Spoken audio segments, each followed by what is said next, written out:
Ang ilan sa mga na-discovering drug din sa Caloocan kung saan kahapon po ay napanood din nyo dito sa QRT yung pong operasyon na ginawa ng mga taga-CIDG kung saan nahuli po ang ilang mga taga-roon. Para sa karagdagang detalye, may live report sa Emil Samangil. Emil.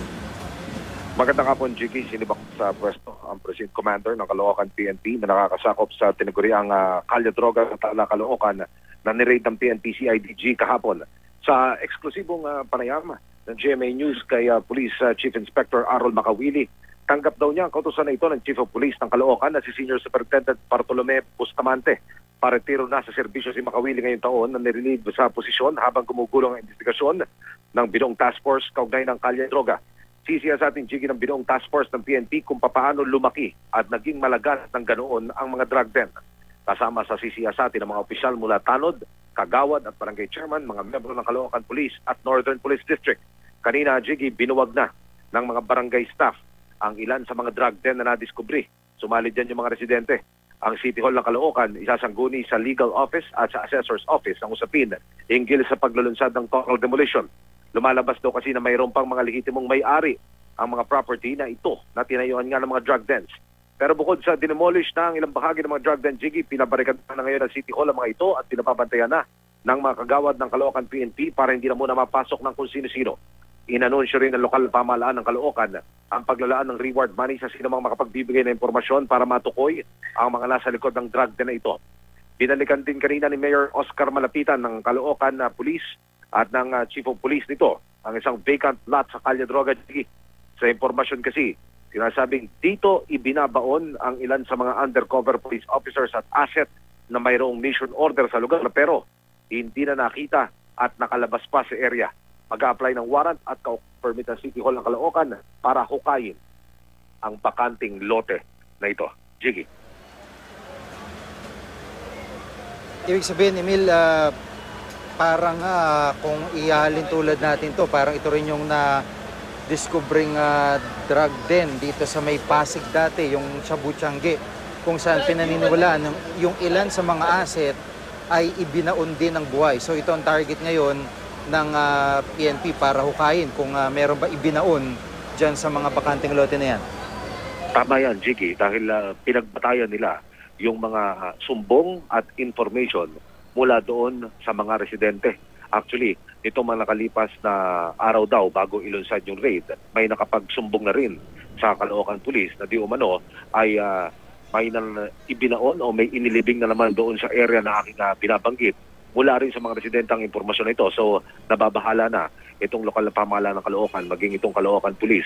Kaya sila gagawa ng hakbang para mahukay yung sinasabing vacant lot. Yung actually, Jiggy, yung vacant lot na aking binabanggit, may humigit kumulang 100 metro lamang ang layo nito mula doon sa mismong sentro ng kalye droga.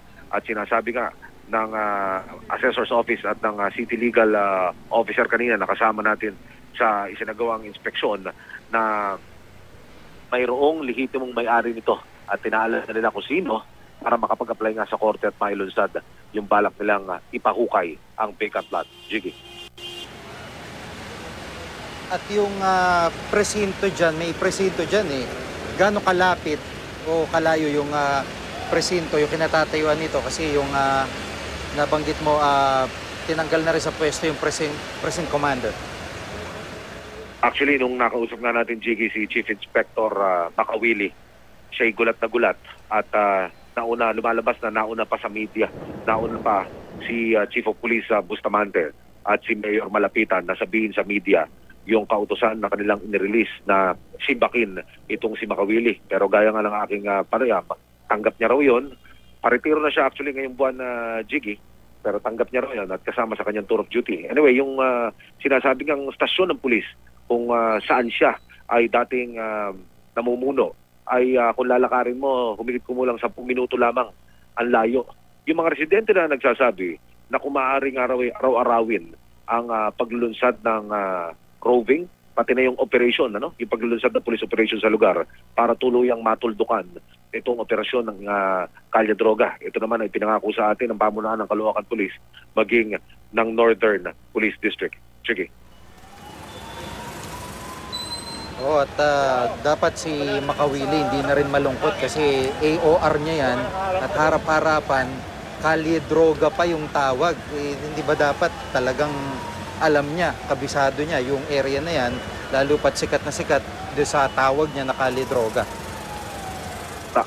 Yung pa ang isang ipinupunto ng lokal na pamahalaan ng Caloocan, pero magaya ng akin nabanggit kanina, Chiki, hindi lamang sa sentro sa Philippine National Police ang investigasyon, pati yung mga barangay officials, yung kasama na dito yung barangay tanod, mga kagawad, pati na yung barangay chairman na hindi lumutang kanina sa inspeksyon na isinagawa ng lokal na pamahalaan ng Caloocan, kasama sa mga sisiya sa atin kung bakit napalaki ng ganun yung kilos at operasyon nitong tinatawag nga na drug den dito sa Kalye Droga. Isa pa rito, Jiggy, pati yung mga kawani ng lokal na pamahalaan, yung mga taga-City Hall ng Caloocan, kasama sa mga iimbestigahan, yung mga lumulutang na pangalan kung talagang may kinalaman o tumatanggap, sabihin na natin, para mapagana bilang proteksyon itong Kalye Droga. Jiggy. Maraming salamat, Emil.